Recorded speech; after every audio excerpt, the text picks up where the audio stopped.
The chair recognizes the member from Brookline, Representative Levesque.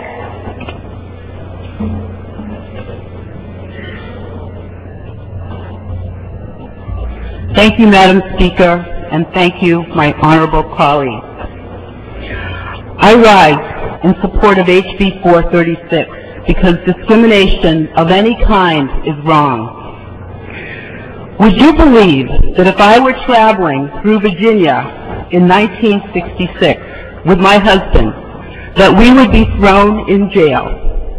Because in 1966, just about 42 years ago, interracial marriage was illegal. As a matter of fact, the punishment for marrying a black person was confinement to the penitentiary for 1 to 5 years.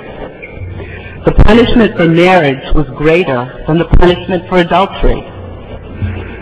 It was the case of Loving versus the state of Virginia that prompted the Supreme Court to find that the laws against interracial marriage were unconstitutional. The prosecution argued, Almighty God created the races white, black, yellow, Malay, and red, and He placed them on separate continents. And but for that interference with this arrangement, there would be no cause for such a marriage.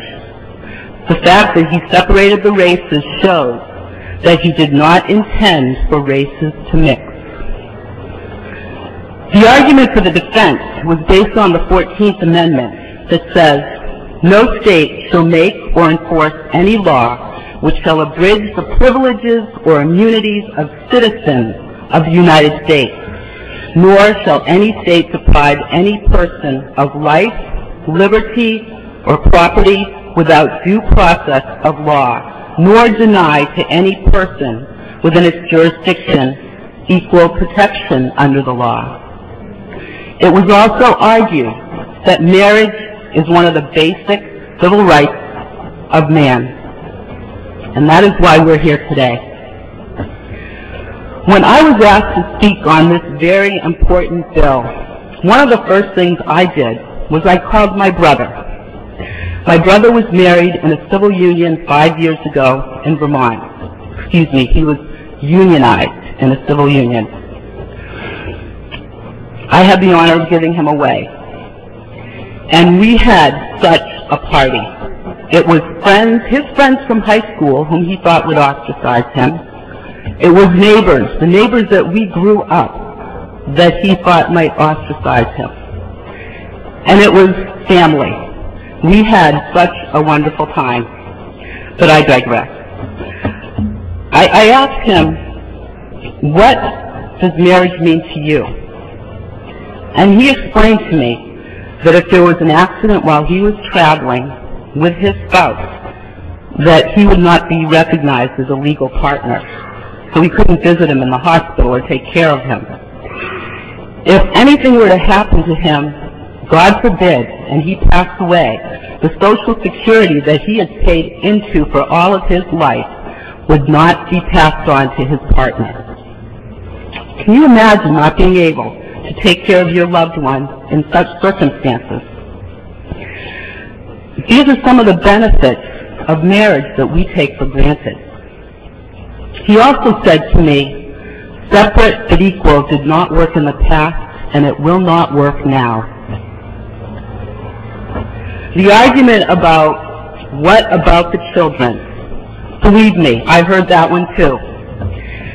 Well, today, my husband and I have a lovely daughter, and she's smart, and she's fair, and she is more grounded than most people, even at 12. The opponents who had such concerns about what about the children, what about her welfare, are the ones that love her the most.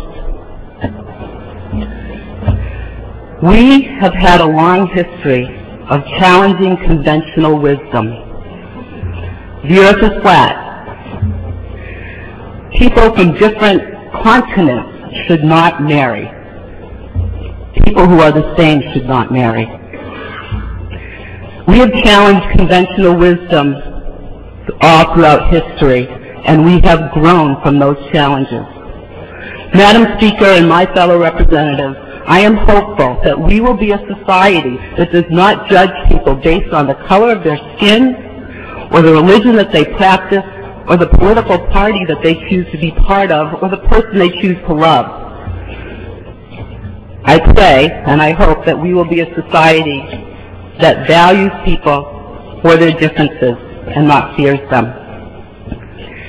You know, I've always been interested in stories about racism, about the Holocaust, about slavery, about circumstances where people have been discriminated and treated unfairly. And I would always ask myself, if I was in that situation, what would I do?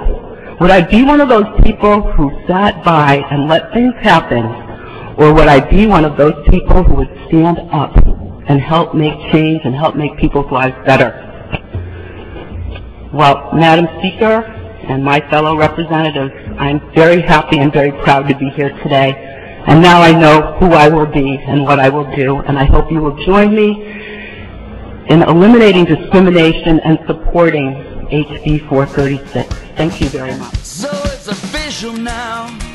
There's nothing we can do. Now you're a part of me, and I'm a part of you, and we can see how 1 and 1 makes more than 2. Maybe we should fall in love.